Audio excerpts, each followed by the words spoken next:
Dans un petit coin d'Afrique de l'Ouest, il existe un village isolé, oublié par le progrès. Pas d'électricité stable, pas d'eau courante. Les maisons sont en banco, les routes en terre rouge. Les enfants jouent pieds nus, les femmes vont chercher l'eau au puits, et les hommes vivent de la terre. Dans ce décor de simplicité, la pauvreté est partout, mais aussi la chaleur humaine. C'est dans ce village que commence notre histoire, là où tout semble figé, mais où un homme, discret, sème la lumière jour après jour. Cet homme s'appelle Maître Kofi. Maître Kofi, environ 55 ans, est l'unique enseignant de l'école primaire du village. Il n'a pas de voiture, pas de moto, seulement ses pieds et sa volonté. Chaque matin, il parcourt plusieurs kilomètres pour enseigner. Il n'a pas un bon salaire, vit simplement, mais aime profondément son métier. Il connaît chaque enfant, leurs histoires, leurs rêves. Il ne fait pas que leur apprendre à lire et à écrire, il leur donne confiance. Beaucoup dans le village le respectent, car ils savent que sans lui, l'école n'existerait même plus. L'école est en mauvais état. 2 petites salles en terre battue, un toit en tôle trouée. Quand il pleut, l'eau goutte sur les pupitres. Les enfants s'assoient à 3 par banc. Il y a peu de livres, pas de cahiers pour tous. Pourtant, ils viennent chaque jour, heureux de retrouver leur maître. Kofi utilise une vieille craie, parfois cassée en 2, pour écrire sur un tableau noir usé. Il improvise des leçons, fait chanter les enfants pour les motiver. Il transforme la misère en un lieu d'apprentissage et d'espoir. Un matin, un garçon entre timidement dans la salle. Il s'appelle Toby. Il a 8 ans. Il est maigre, sale, en haillons. Il ne parle pas, s'assoit au fond de la classe, baisse les yeux. Il n'a ni stylo, ni cahier. Les autres enfants le regardent bizarrement. Mais Maître Kofi lui parle avec douceur. Il l'accueille comme les autres. Il sent que cet enfant cache une histoire triste. Dès ce jour, il décide de garder un œil sur lui. Il voit en lui plus qu'un enfant sale. Il voit un enfant brisé, mais pas perdu. Peu à peu, Kofi apprend que Toby est orphelin. Ses parents sont morts. Il vit seul dans une hutte abandonnée, dort à même le sol, mange rarement. Il ne parle à personne, ne sourit jamais. Il semble invisible aux yeux des autres. Mais Kofi refuse de le laisser tomber. Il commence à lui poser de petites questions, l'encourage en classe, lui offre parfois un stylo. Toby reste silencieux, mais il sent que quelqu'un s'intéresse à lui. Pour la première fois depuis longtemps, il se sent un peu moins seul. Un jour, à la pause, Kofi remarque que Toby ne mange rien. Il l'observe discrètement. L'enfant s'éloigne, s'assoit seul, le ventre vide. Kofi le suit de loin après l'école. Il le voit entrer dans une vieille hutte sans porte. Il comprend que personne ne s'occupe de lui. Le cœur serré, il rentre chez lui. Cette nuit-là, il ne dort pas. Il pense à Toby, à sa solitude. Il se dit, je n'ai pas grand-chose, mais je peux lui donner un peu. C'est ce soir-là que l'idée lui vient, lui offrir un repas le lendemain. Jour après jour, Kofi continue à donner un repas à Toby. L'enfant commence à changer. Il lève les yeux, écoute en classe, répond doucement. Il sourit parfois. Il aide à ranger la classe. Les autres enfants le regardent différemment. Kofi, sans rien dire, continue de l'encourager. Il ne lui pose pas trop de questions. Il le laisse venir lentement à la vie. Pour Toby, ce repas n'est pas juste de la nourriture. C'est une preuve d'amour, de respect, de confiance. Et ça change tout. Le lendemain, Kofi prépare un peu plus de nourriture. Il met du riz dans une boîte, ajoute quelques haricots. À la pause, il appelle doucement Toby. L'enfant hésite. Il regarde autour de lui, puis accepte. Il mange lentement, sans parler, mais ses yeux brillent. Ce n'est pas le goût qui compte, c'est le geste. Kofi ne dit rien, mais il sourit. Ce jour-là, un lien invisible naît entre eux. Un lien plus fort que les mots. Kofi décide qu'à partir de maintenant, il nourrira cet enfant, quoi qu'il en coûte. Avec le temps, Toby devient l'un des meilleurs élèves. Il apprend vite, pose des questions, lit tout ce qu'il trouve. Il passe du dernier au premier rang. Kofi est fier, mais discret. Il ne veut pas qu'on dise qu'il a ses préférés. Mais au fond de lui, il sait que Toby est spécial. Il voit dans ses yeux une lumière rare. Une envie de réussir. Une intelligence silencieuse. Il se promet de l'aider autant qu'il peut. Il sait qu'un jour, ce petit ira loin.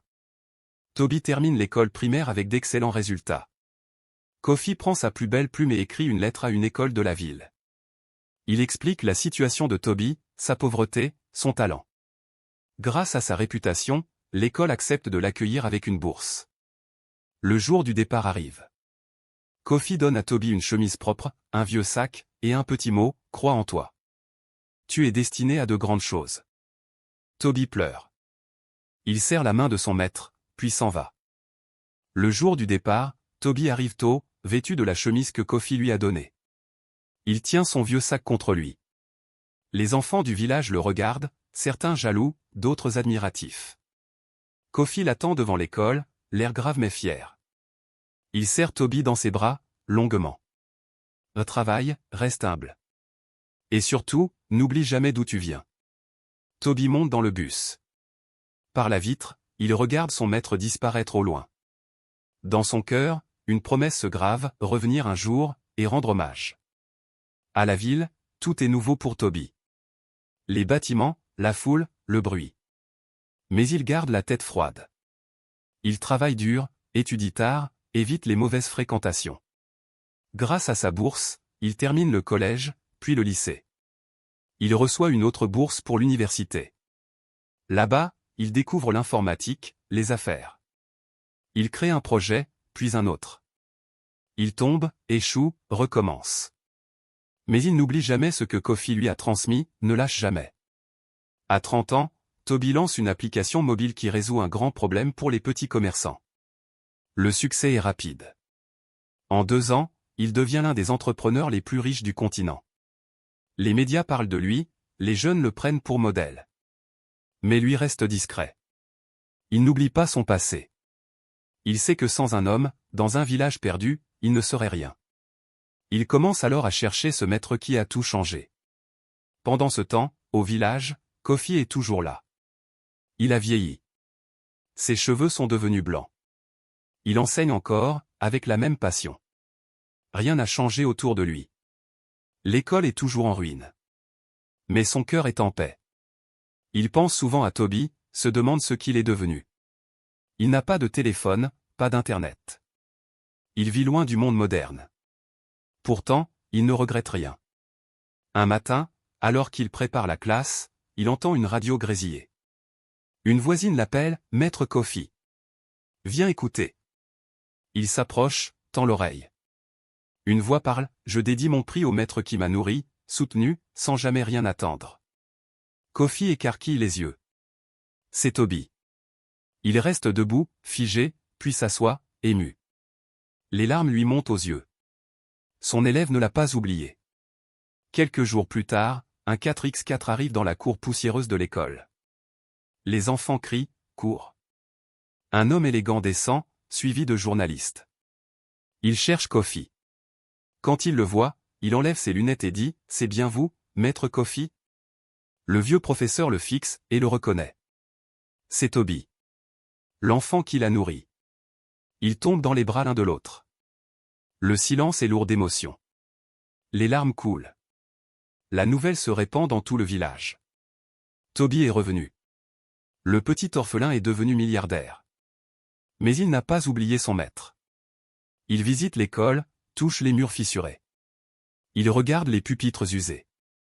Il dit doucement, « Je vais tout reconstruire. » Kofi ne dit rien. Il est bouleversé. Dans les yeux de Toby, il voit le petit garçon d'autrefois. Mais aussi un homme, debout, solide, reconnaissant. Toby organise une grande cérémonie. Il invite les médias, les autorités, les anciens élèves.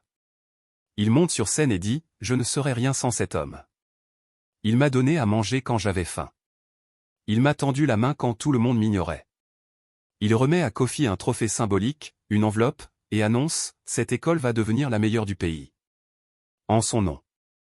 Le public applaudit. Kofi pleure. Toby offre à Kofi une maison neuve, meublée. Il lui donne un revenu à vie, une voiture avec chauffeur. Il fait venir des enseignants formés pour aider l'école. Il crée aussi une fondation au nom de son maître pour soutenir d'autres orphelins. Kofi, désormais à la retraite, visite l'école chaque semaine, regarde les enfants jouer. Son cœur est rempli de paix. Il n'a jamais demandé de récompense. Mais la vie lui a rendu au centuple. Dans une interview, Toby dit « Ce n'est pas la richesse qui change un homme. Ce sont les valeurs qu'on lui donne. Quand j'étais petit, j'avais faim. Un homme pauvre m'a nourri. Il m'a respecté, aimé, encouragé. Il ne savait pas qu'il nourrissait un futur milliardaire. Aujourd'hui, je veux être ce genre d'homme pour les autres. » Et il conclut « Quand tu sèmes avec le cœur, la récolte dépasse toujours tes espérances. »